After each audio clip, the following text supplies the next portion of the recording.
പ്രശസ്തമായ ന്യൂയോർക്ക് സിറ്റിയിലെ ഏറ്റവും പ്രധാനപ്പെട്ട കാഴ്ചകളിൽ ഒന്നാണ് ചാർജിംഗ് ബുൾ എന്നറിയപ്പെടുന്ന ഈ വെങ്കല പ്രതിമ. ലോകമെമ്പാടുമുള്ള സ്റ്റോക്ക് മാർക്കറ്റ് പ്രേമികളുടെ ഹരമാണ് ഈ പ്രതിമ.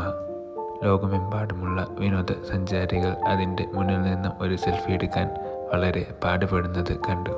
1987 സ്റ്റോക്ക് മാർക്കറ്റിലെ തകർച്ചയ്ക്ക് ശേഷം ലോകമെമ്പാടുമുള്ള വ്യവസായികൾക്ക് ഒരു പ്രതീക്ഷയുടെ പ്രതിഫലനമായിരുന്നു ഈ പ്രതിമ. ആർത്തൂറോ ഡി മോഡിക എന്ന ഇറ്റാലിയൻ ശില്പിയുടെ കരവിരുതാണ് ഈ പ്രതിമയിൽ ഉടനീളം നമുക്ക് കാണാൻ സാധിക്കുന്നത്.